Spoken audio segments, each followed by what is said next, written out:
സുഹൃത്തുക്കളെ എല്ലാവർക്കും നമ്മുടെ പുതിയ സ്വാഗതം. നമ്മൾ ഈ കഴിഞ്ഞ ദിവസങ്ങളെല്ലാം ചർച്ച ചെയ്ത വിഷയങ്ങളാണ് മോഹൻലാലിന്റെയും മമ്മൂട്ടിയെയും ചുറ്റിപ്പറ്റി നിൽക്കുന്ന സംഘിക്കുട്ടന്മാരുടെ മെഴുകലുകളും സംഘികളുടെ വൃത്തികെട്ട പരിപാടികളും ഒക്കെ അല്ലേ. അപ്പോൾ ഇന്ന് ഞാൻ ഒരു പോസ്റ്റ് കാണാൻ ഇടയുണ്ടായത്, അതായത് മോഹൻലാൽ അവാർഡ് കിട്ടാനായിട്ട് മോഹൻലാൽ വളരെയധികം അർഹനാണ്. 30 ദിവസത്തിന് മുകളിൽ അല്ലെങ്കിൽ 90 ദിവസത്തിന് മുകളിൽ മണലാരുണ്യത്തിൽ കിടന്ന് കളിച്ച് വളർന്നുകൊണ്ട് അല്ലെ മണലാരുണ്യത്തിൽ കിടന്ന് അഭിനയിക്കാൻ വേണ്ടി ഒരു സിനിമയുടെ കഥാപാത്രമാവാൻ വേണ്ടിയിട്ട് അയാളെടുത്ത എഫേർട്ടിനാണ് അയാൾക്ക് അവാർഡ് കിട്ടിയെന്നൊക്കെ പറഞ്ഞുകൊണ്ട് സംഘികളുടെ ഒരു മെഴുകൽ, അതായത് ഒരു ഫാൻ ഫൈറ്റ് അവിടെ നടക്കാനായിട്ട് അല്ലെങ്കിൽ അതിനൊരു രൂപീകരണം അല്ലെങ്കിൽ അതിനൊരു തുടക്കം ആരംഭിച്ചിട്ടുണ്ട്. അപ്പോൾ ഇനി നടക്കാൻ പോകുന്നത് മമ്മൂട്ടിക്കെതിരെയും മോഹൻലാലിനെതിരെയും ഓരോ ഫാൻസായിട്ട് തിരിഞ്ഞു നിന്നുകൊണ്ട് അവർ തമ്മിൽ അങ്ങോട്ടും ഇങ്ങോട്ടും അടിക്കുന്ന ഒരു കളിയായിരിക്കും നടക്കാൻ പോകുന്നത്. നമുക്ക് ചിന്തിക്കാം അല്ലെങ്കിൽ അനുമാനിക്കാം. എന്തുകൊണ്ടെന്ന് വെച്ച് കഴിഞ്ഞാൽ മമ്മൂട്ടിയുടെ വിഷയം വന്നപ്പോൾ മോഹൻലാൽ എന്തുകൊണ്ട് പ്രതികരിക്കുന്നില്ല എന്ന് നമ്മൾ ചോദിക്കുകയുണ്ടായി. അങ്ങനെ ചോദിച്ചപ്പോൾ മോഹൻലാലിൻ്റെ ഒരു രാഷ്ട്രീയം അല്ലെങ്കിൽ മോഹൻലാൽ ആരുടെയും അടിമയായിട്ട് ഒന്നും ചെയ്യാൻ പറ്റാത്ത ഒരു സാഹചര്യത്തിൽ അയാളിപ്പോൾ പെട്ടുപോയിരിക്കുന്ന ഒരു അവസ്ഥയാണ് നമ്മൾ കാണുന്നത്. അതായത് രാഷ്ട്രീയ സ്വയംസേവക സംഘത്തിൻ്റെയോ അല്ലെങ്കിൽ ഭാരതീയ ജനതാ പാർട്ടിയുടെയോ ഒരു അടിയിൽ ഒരു അടിമയെ പോലെ നിൽക്കേണ്ടി വരുന്നൊരു അവസ്ഥ.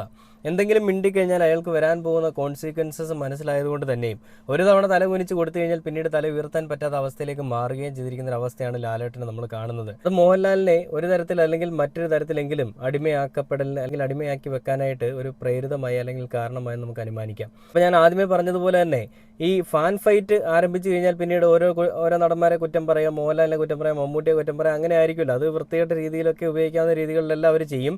നമുക്ക് അറിയാവുന്ന അല്ലെങ്കിൽ നമുക്ക് അറിയാത്ത പല ആളുകൾക്കും അറിയാത്ത വിഷയങ്ങളൊക്കെ ഉണ്ട്. അത് മോഹൻലാലിന് ഈ പറയുന്ന ദാദാ സാഹേബ് ഫാൽക്കെ അവാർഡ് കിട്ടുമ്പോൾ മോഹൻലാലിനെ ആദരിക്കാൻ വേണ്ടിയിട്ട് കേരള ഗവൺമെൻറ് എത്രായിരം രൂപയാണ് പൊട്ടിച്ച് കളഞ്ഞത്. ലാൽ സലാം എന്ന് പറഞ്ഞൊരു പരിപാടി വെക്കുകയും അതിൽ കൂടി ഒരുപാട് പണം പൊട്ടിച്ച് കളയും. രാജ്യത്തിൽ നമ്മുടെ പ്രധാനമന്ത്രിയും അതേപോലെ തന്നെ ടീംസ് എല്ലാം എത്രായിരം രൂപ അതിനുവേണ്ടി പൊട്ടിച്ചിട്ടുണ്ട്. അവിടെ കൊണ്ട് ഈ ഫാൽക്കെ അവാർഡ് കൊടുക്കാനും ഈ പറയുന്ന ആർമിയുടെ കൂട്ടത്തിൽ നിർത്താനും അങ്ങനെയെല്ലാം ഒരുപാട് കാര്യങ്ങൾ ചെയ്തിട്ടുണ്ട്. അപ്പോൾ മോഹൻലാലിന് അവാർഡ് കിട്ടിയതിന് എനിക്കൊരു വിരോധവുമില്ല. മോഹൻലാലിന് അവാർഡ് കിട്ടേണ്ടത് തന്നെയാണ്, അയാൾ അതിന് അർഹനുമാണ്. പക്ഷേ അതേസമയം അല്ലു അർജുനും അതേപോലെ തന്നെ ബാക്കിയുള്ള കുറച്ച് നടന്മാർ കൂടി അവാർഡ് കിട്ടിയിട്ടുണ്ട്. അതൊക്കെ എന്തിൻ്റെ പേരിലാണെന്നുള്ളത് നമ്മൾ ചിന്തിക്കണം. അപ്പോൾ ഈ അവാർഡിന് എത്ര വാല്യൂ ഉണ്ടെന്നുള്ളത് കൂടി നമ്മളൊന്ന് അനുമാനിക്കേണ്ടി അല്ലെ ചിന്തിക്കേണ്ടിയിരിക്കുന്നു. മമ്മൂക്ക എന്ന് പറയുന്നത് നടൻ ഒട്ടും ഡിസേർവിങ് അല്ല എന്ന് നമുക്ക് പറയാൻ സാധിക്കത്തില്ല. മോഹൻലാലിനെ വെച്ച് നോക്കുകയാണെന്നുണ്ടെങ്കിൽ മമ്മൂക്ക എന്ന് പറയുന്ന നടന് അയാളുടെ അഭിനയ മികവിൻ്റെ അത്രയും ഒന്നും ഒരാൾക്കും എത്താൻ സാധിക്കത്തില്ല. ലാലേട്ടൻ അഭിനയ മികവില്ല എന്നല്ല ഞാൻ പറയുന്നത്. ലാലേട്ടൻ്റെ ഓരോ കഥാപാത്രങ്ങളും പകരക്കാരല്ലേ, നമുക്ക് വേറൊരാളെ ചിന്തിക്കാൻ പോലും സാധിക്കാത്ത തരത്തിലുള്ള അഭിനയമാണ് ലാലേട്ടൻ്റെ. രണ്ടുപേരും ഒരു ത്രാസിൽ വെച്ച് കഴിഞ്ഞാൽ രണ്ട് ത്രാസ് ഇങ്ങനെ താഴുകയല്ല ഉയരുകയല്ല, അതേ രീതിയിൽ നിൽക്കുന്ന നടന്മാരാണ്. അങ്ങനെയുള്ളൊരു സ്ഥലത്ത് നിന്ന് എന്തുകൊണ്ട് മോഹൻലാൽ മുന്നിലേക്കും ഈ പറയുന്ന മമ്മൂക്ക എന്ന് പറയുന്ന വ്യക്തി താഴേക്കും ആയിപ്പോയത് അല്ലെങ്കിൽ പുറയിലേക്കും ആയിപ്പോയത്? അവിടെ നമ്മൾ കാണേണ്ടത് ജാതിയാണ് അല്ലെങ്കിൽ മതമാണ്.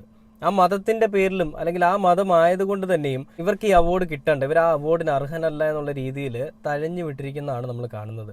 അപ്പോൾ ഇങ്ങനത്തെ വൃത്തികെട്ട ഒരു അവാർഡാണോ ഈ പറയുന്ന ഫാൽക്കെ അവാർഡ് എന്ന് നമ്മൾ ചോദിച്ചു കഴിഞ്ഞാൽ രാജ്യത്ത് തന്നെ ഏറ്റവും വലിയ ബഹുമതിയായിട്ടുള്ള ഫാൽക്കെ അവാർഡ് അത് അത്ര മോശമല്ല, നല്ലത് തന്നെയാണ്. പക്ഷേ സംഘികളുടെ മെഴുകലിൽ വന്നതിന് ശേഷം അല്ലെങ്കിൽ സംഘികൾ ഹാൻഡിൽ ചെയ്തതിന് ശേഷം ആ ഒരു അവാർഡും വെറും മോശം അല്ലെങ്കിൽ ശോകമായി പോയി എന്നുള്ളതാണ് നമ്മൾ കാണുന്നത്. അപ്പോൾ ഞാൻ പറയാൻ വന്നത് വേറൊന്നുമല്ല. ഇന്ന് ഞാനൊരു പോസ്റ്റ് കാണാൻ ഇടയുണ്ടായി. അതായത് റിപ്പോർട്ടർ ചാനൽ വന്നതാണ്. നമ്മുടെ സംവിധായകൻ ബ്ലസ്സി അദ്ദേഹം പറയുന്നത്, ആടുജീവിതത്തിന് അവാർഡ് നിഷേധിച്ചപ്പോൾ നിശബ്ദനായത് ED പേടികൊണ്ട് കലാകാരന്മാർ മൗനം പാലിക്കാൻ നിർബന്ധിതരാകുന്നു. ബ്ലസ്സി റിപ്പോർട്ടറിനോട്. അതായത് ആടുജീവിതം എന്ന് പറയുന്നൊരു സിനിമ, ആ സിനിമ എത്രയോ തലങ്ങളിൽ കൂടിയാണ് സഞ്ചരിക്കുന്നത്. നമുക്കറിയാം, ആ സിനിമ കണ്ടു കഴിഞ്ഞാൽ നമ്മുടെയൊക്കെ മനസ്സ് അസ്വസ്ഥമാവും. ഒരാൾ റിയൽ ലൈഫ് സ്റ്റോറിയാണ്. ആ റിയൽ ലൈഫിലുള്ളൊരു സ്റ്റോറി. പൃഥ്വിരാജിനെ പോലെ ഇത്രയും ബോഡി മെയിൻറ്റെയിൻ ചെയ്ത് പോകുന്നൊരു വ്യക്തി ഒരു ശരീരം ഒട്ടും കൺട്രോൾഡ് അല്ലാതെ ആ ഒരു രീതിയിലേക്ക്, ഏറ്റവും മോശപ്പെട്ട രീതിയിലേക്ക് വരെ അദ്ദേഹം ആക്കിയെടുത്തു. എന്തിനു വേണ്ടിയിട്ടാണ്?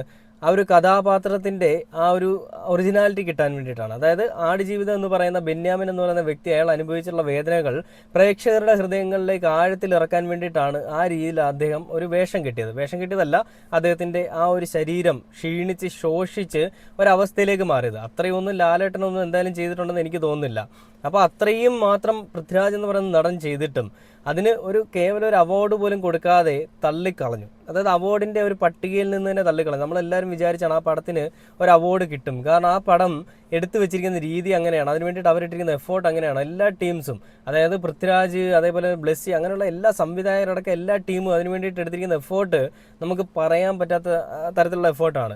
അപ്പോൾ അതിൻ്റെ അവാർഡ് തള്ളിക്കളഞ്ഞതിൻ്റെ വിഷമത്തിൽ ബ്ലെസ്സി ഒന്നും മിണ്ടിയിട്ടില്ല. ആ അവാർഡ് പോയെങ്കിൽ പോട്ടെ എന്നുള്ള രീതിയിൽ തന്നെയാണ് ഇരുന്നത്. എന്നാൽ എന്തുകൊണ്ടാണ് താൻ ആ രീതിയിൽ അത് പോണെങ്കിൽ പോട്ടെ എന്ന് വിചാരിച്ചിരുന്നത് എന്നുള്ള ചോദ്യത്തിനും ബ്ലെസ്സിക്ക് മറുപടിയുണ്ട്. ഇന്ന് അദ്ദേഹം രംഗത്തേക്ക് വന്നിരിക്കുകയാണ്. അതിൽ കുറേ പേര് കമൻ്റ് ഇട്ട് മെഴുകുന്നതെന്ന് പറഞ്ഞു കഴിഞ്ഞാൽ, മടിയിൽ കനമുള്ളവനല്ലേ ഭയക്കേണ്ടു എന്നൊക്കെ പറഞ്ഞുകൊണ്ടാണ് കമൻ്റ് ഇടുന്നത്. പിന്നെ അതേപോലെ തന്നെ ഒരുപാട് അളവിൽ കുറഞ്ഞ അല്ലെങ്കിൽ അളവിൽ കൂടിയ പണം വീട്ടിലുണ്ടെങ്കിൽ മാത്രമല്ല പേടിക്കേണ്ടി വരുള്ളൂ, അല്ലെങ്കിൽ എന്തിനാണ് ബ്ലെസ്സി സാറെ പേടിക്കുന്നതെന്ന് പറഞ്ഞുകൊണ്ട് ചില ആളുകൾ കമൻ്റ് ഇടുന്നുണ്ട്. ഇതിൽ നമുക്കറിയാം വേടൻ്റെ വിഷയം പലപ്പോഴും നമ്മൾ ചർച്ച ചെയ്ത് അന്ന് മുതൽ ഇന്ന് വരെ നമ്മൾ ചർച്ച ചെയ്യുന്നതാണ്. ആ വിഷയത്തിൽ വേടൻ ED-ക്കെതിരെ ഒരു പരാമർശം നടത്തുകയുണ്ടായി.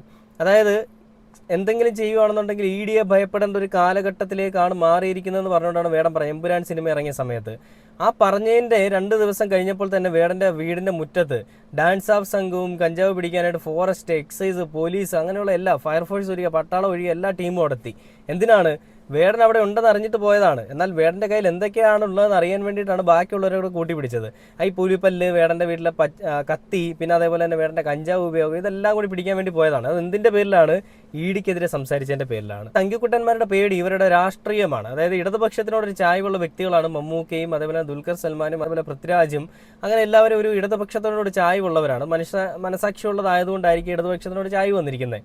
അപ്പോൾ അങ്ങനെ വരുമ്പോൾ ഈ പറയുന്ന RSS അല്ലെങ്കിൽ സംഘിമിത്രങ്ങൾക്ക് അത് വലിയ രീതിയിൽ ബുദ്ധിമുട്ടുണ്ട്. അപ്പോൾ അങ്ങനെ ചായ്വ് ഉള്ളത് കൊണ്ട് തന്നെയും അവരുടെ ഒരു ചായ്വിനെ ഇവരൊരു ടൂളാക്കി എടുത്തുകൊണ്ട് തന്നെയും ഇവർക്കെതിരെ അക്രമം അഴിച്ചുവിടും. ഇവിടെ കേരള ഗവൺമെൻറ് ഉള്ളിടത്തോളം കാലം ഈ അക്രമമോ ഈ വൃത്തികെട്ട പരിപാടികളൊന്നും ഇങ്ങനെ നടക്കത്തില്ല എന്നുള്ളത് നമുക്ക് നന്നായിട്ട് അറിയാം. അതെന്തായാലും നടക്കാനും പോകുന്നില്ല.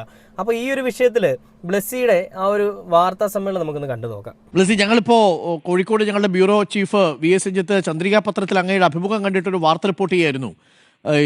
നമ്മളും ഈ ED പേടിയിലാണ് കലാകാരന്മാർ ജീവിക്കുന്നത്, ഈ തുടർന്ന് പ്രതികരിക്കാൻ ഭയമാണ്, അങ്ങനൊരു അവസ്ഥയുണ്ടോ ശ്രീ ബ്ലെസ്സി? നമ്മുടെ നിലവിലുള്ള പല സാഹചര്യങ്ങൾ കാണുമ്പോൾ നമുക്ക് അത്തരത്തിൽ നമുക്ക് തോന്നിപ്പോകും. ബിക്കോസ് ഇപ്പോൾ ആടുജീവിതത്തിനെ സംബന്ധിച്ചിടത്തോളം ഉള്ള ഒരു പ്രതികരണവുമായി ബന്ധപ്പെട്ടിട്ടാണ് ഞാനത് പറഞ്ഞത്. അപ്പോൾ അതിൻ്റെ തുടർച്ചയായിട്ടാണ്. കാരണം എന്തുകൊണ്ട് പ്രതികരിക്കുന്നത് കൊണ്ട്, പ്രത്യേകിച്ച് ഒരു അവാർഡിനെ സംബന്ധിച്ചിടത്തോളം വെച്ചിട്ട് നമുക്കത് അവാർഡ് കിട്ടാത്തതിനോട് പ്രതികരിക്കുന്നത് മാന്യതയൊന്നുമല്ല. കാരണം ജൂറിയുടെ തീരുമാനമാണ്. പക്ഷെ അതിന്റെ അടിസ്ഥാനപരമായ രാഷ്ട്രീയം എന്താണെന്നുള്ളത് ഞാൻ പറയാതെ തന്നെ എല്ലാവർക്കും അറിയാവുന്ന കാര്യമാണ്, എന്തുകൊണ്ട് സംഭവിച്ചു എന്നുള്ളത്. അപ്പൊ അത് എന്തുകൊണ്ട് തുറന്നു കാട്ടുവാനായിട്ട് മീഡിയക്ക് കഴിയുന്നില്ല, എനിക്ക് കഴിയുന്നില്ല എന്നൊക്കെ പറയുന്നത് ഇതിന്റെ ഉള്ളിലൊക്കെ ഉണ്ടാകുന്ന ഒരു നിഴല് പോലെയുള്ള ഒരു ഭയമുണ്ടല്ലോ, ആ ഭയമാണ്. ഒരർത്ഥത്തിൽ പറഞ്ഞാൽ കലാകാരന്മാർക്ക് സ്വതന്ത്രമായി രാഷ്ട്രീയ അഭിപ്രായം പറയാനോ രാഷ്ട്രീയമായിട്ടുള്ള തിരക്കഥ എഴുതാനോ അത് ആവിഷ്കരിക്കാനോ ഉള്ളൊരു സാഹചര്യം നന്നായി കുറയുന്നുണ്ട് അല്ലേ? തീർച്ചയായിട്ടും. നമ്മളൊരു പേരിടുമ്പം പോലും നമ്മൾ ചരിത്രം പഠിക്കേണ്ടി വരും, അല്ലെങ്കിൽ മറ്റെന്തെങ്കിലും പഠിക്കേണ്ടി വരും. ഇതുമായി ആരെങ്കിലും ഹെർട്ട് ചെയ്യുന്നതാണോ, അത് ആരുടെയെങ്കിലും പേരാണോ എന്നൊക്കെ നോക്കേണ്ടി. നമ്മൾ പലപ്പോഴും എഴുതാറുണ്ട് ജീവിച്ചിരിക്കുന്നവരെ മരിച്ചവരെ സംബന്ധിച്ചിട്ടുള്ള അല്ല ഈ കഥയെന്ന് എഴുതാറുണ്ട്. പക്ഷെങ്കിൽ നമുക്ക് മറ്റെന്തും കൂടെ അതിൻ്റെ കൂടെ ചേർക്കേണ്ടി വരും. ഇപ്പം ഈ ആടുജീവിതത്തിൻ്റെ ഒരു ക്രാഫ്റ്റും മേക്കിങ്ങിനും അങ്ങെടുത്ത എഫേർട്ട് എനിക്ക് നന്നായിട്ട് അറിയാം. അതുകൊണ്ട് തന്നെ അത് ഈ പുരസ്കാരത്തിൽ അത് ജൂറി തീരുമാനിക്കട്ടെ. പക്ഷേ എന്നാൽ പോലും ഒരു കലാമൂല്യവും ഇല്ലാത്ത ചില സിനിമകൾ, വിത്തിൻ ഇൻവേർട്ടഡ് കോമയാണ്, ഇപ്പോൾ കേരള സ്റ്റോറിയൊക്കെ പോലെയുള്ള സിനിമകൾ പുരസ്കാരവും വാങ്ങി പോകുന്നത് കാണുമ്പോൾ പറയാതിരിക്കാനും ആവുന്നില്ല അല്ലേ ബ്ലെസ്സി? തീർച്ചയായിട്ടും അങ്ങനെ അതിപ്പം താങ്കളിപ്പോൾ പറഞ്ഞ വളരെ സന്തോഷം. കാരണം അതിൻ്റെ ഒരു എഫേർട്ട് എന്ന് പറഞ്ഞാൽ ഒരു ജീവിതകാലത്തിൻ്റെ ഒരു എന്താ പറയുക, ഒരു ജീവിതകാലത്തിൽ ഒരു കലാകാരൻ അനുഭവിക്കാവുന്നതിൻ്റെ അത്രയധികം പ്രയാസങ്ങളിലൂടെ കടന്നു പോയതാണ് എല്ലാ തരത്തിലും. അപ്പം അതൊക്കെ വളരെ മോശമാണെന്നുള്ളവരോട് മറ്റെന്തിനേയും പ്രകീർത്തിക്കാനായിട്ട് മോശമാണെന്ന് പറയുമ്പോൾ നമുക്കുണ്ടാകുന്ന ഒരു വലിയൊരു ഡിപ്രഷൻ ഉണ്ടല്ലോ.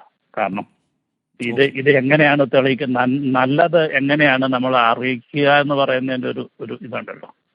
അത് അറിയുന്ന കുറച്ച് പേരല്ലേ കാണത്തുള്ളൂ. ഇപ്പൊ കേരളത്തിലുള്ളവർക്ക് അറിയാമായിരിക്കും, മറ്റൊരു നോർത്ത് ഇന്ത്യയിലുള്ള ആൾക്കാർക്ക് ഈ സിനിമയെ കുറിച്ച് കേൾക്കാത്തവരെ സംബന്ധിച്ചിടത്തോളം ഇതിനൊരു പ്രസക്തി കണ്ടില്ലേ. ഇതിൽ ബ്ലെസ്സി എന്ന് പറയുന്ന മനുഷ്യൻ അയാളെല്ലാം ഓപ്പൺ ആയിട്ട് അങ്ങ് പറയുകയാണ്.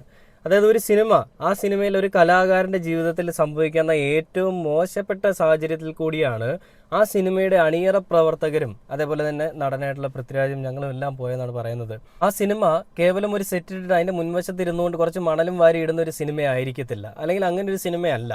ഈ സിനിമ ശരിക്കും ആടുജീവിതം എന്ന് പറയുന്ന സിനിമ 110 ദിവസം മണലാരുണ്യത്തിൽ കിടന്ന് വെയിലും മഴയും പൊടിയും എല്ലാം അടിച്ചുകൊണ്ടെടുത്തൊരു സിനിമയാണ്. അപ്പോൾ ഈ ലാലേട്ടൻ 90 ദിവസങ്ങളോളം വാലിബിന് വേണ്ടിയിട്ട് ഇങ്ങനെ പണിയെടുത്തു എന്ന് പറയുന്നവരൊന്ന് മനസ്സിലാക്കുക. ഈ സിനിമയ്ക്ക് വേണ്ടിയിട്ട് 110 ദിവസമാണ് ഫുൾ ക്രൂ അവിടെ കിടന്നിട്ട് കഷ്ടപ്പെട്ടത്. ചോരയും നീരാക്കിക്കൊണ്ട് ഒരു മനുഷ്യൻ അവൻ്റെ ജീവിതത്തിലെ ഏറ്റവും മോശപ്പെട്ട അവസ്ഥയിലേക്ക് അവൻ്റെ ശരീരവും ക്ഷീണിപ്പിച്ച് ആ ഒരു കഥാപാത്രത്തിനൊരു വാല്യൂ കൊടുക്കാനായിട്ട്, കഥാപാത്രത്തിലേക്ക് മാറാനായിട്ട് എടുത്തൊരു എഫേർട്ട്, ആ എഫേർട്ട് അത് മോഹൻലാലിനോ ആർക്കും ചെയ്യാൻ പറ്റുന്നൊരു കാര്യമല്ല. ഈവൻ മമ്മൂക്കയ്ക്കാണെങ്കിൽ പോലും ചെയ്യാൻ പറ്റില്ല. അത്രമാത്രം എഫേർട്ട് എടുത്തുകൊണ്ട്, അത് ഇവർക്കൊരു പ്രായമുണ്ട്, അത് വേറൊരു കാര്യം. ആ പ്രായം നോക്കിയാണെങ്കിലും അല്ലെങ്കിലും കഥാപാത്രത്തിന് വേണ്ടിയിട്ട് ഈ രീതിയിലേക്ക് ഒരു ട്രാൻസ്ഫോർമേഷൻ ചെയ്യാൻ വേറൊരാൾക്കും സാധിക്കത്തില്ല. അങ്ങനെയുള്ളൊരു നടനായിട്ട് പോലും, അല്ലെങ്കിൽ അങ്ങനെയുള്ളൊരു സിനിമ എടുത്തിട്ട് പോലും ആ സിനിമ എങ്ങും അല്ലെങ്കിൽ ഒരു അവാർഡിൻ്റെ ഒരു നിരയിലേക്ക് എത്താതെ ആ സിനിമ തള്ളപ്പെട്ടു പോയി, തഴയപ്പെട്ടു പോയി എന്ന് പറയുമ്പോൾ ഈ രാഷ്ട്രീയ കളി, ബ്ലെസ്സി മുന്നിലേക്ക് വെക്കുന്ന രാഷ്ട്രീയ കളി അവർക്ക് ഭയമാണെന്നാണ് പറയുന്നത്. ആരെയാണ് ഭയക്കുന്നത്? സംഘികളെയാണ്. അതെ, സംഘികളെ തന്നെയാണ്. ആ സംഘികളോടുള്ള ഭയം, അവരെപ്പറ്റി എന്തെങ്കിലും പറഞ്ഞു കഴിഞ്ഞാൽ ED അടുത്ത ദിവസം വീട്ടിൽ വരുമെന്നും ആ വീട്ടിൽ വന്നു കഴിഞ്ഞാൽ വരാൻ പോകുന്ന കോൺസിക്വൻസസ് എത്രയാണെന്ന് അറിയാവുന്നത് കൊണ്ട് തന്നെയാണ് ഇവർ അതിനെപ്പറ്റി ഒന്നും മിണ്ടാത്തത്. ഇപ്പോൾ ഇനിയിപ്പോൾ നാളെ ബ്ലെസ്സിയുടെ വീട്ടിൽ എന്തായാലും ED റെയ്ഡ് ആയിരിക്കും, അല്ലെങ്കിൽ അവിടെയും കസ്റ്റംസോ അങ്ങനെ എന്തെങ്കിലുമൊക്കെ അവിടെയും ചെല്ലാം. മമ്മൂക്കയുടെ വീട്ടിലും മമ്മൂക്കയുടെ മകൻ്റെ വീട്ടിലുമൊക്കെ ഈ പറയുന്ന ED ചെന്നത് എന്തുകൊണ്ടാണ്? ഇവരൊന്നും മിണ്ടിയിട്ടില്ല. പക്ഷേ കസ്റ്റംസ് ചെയ്ത ചെറ്റത്തരത്തിനോട് എതിർത്തുകൊണ്ട് ഹൈക്കോടതിയിൽ ഒരു പരാതിയുമായിട്ട് പോയി. ആ പരാതിയിൽ ഉണ്ടായ ചൊടിയാണ്, അല്ലെങ്കിൽ ആ പരാതിയിലുണ്ടായ പേടിയിൽ നിന്ന്, അല്ലെങ്കിൽ അതിനുള്ള ദേഷ്യം കൊണ്ടാണ് മമ്മൂക്കയുടെയും മകൻ്റെയും ഒക്കെ വീട്ടിലേക്ക് റെയ്ഡുമായിട്ട് കയറി ചെന്നത്. എന്നിട്ട് അവിടെ നിന്ന് എന്തെങ്കിലും കിട്ടിയോ?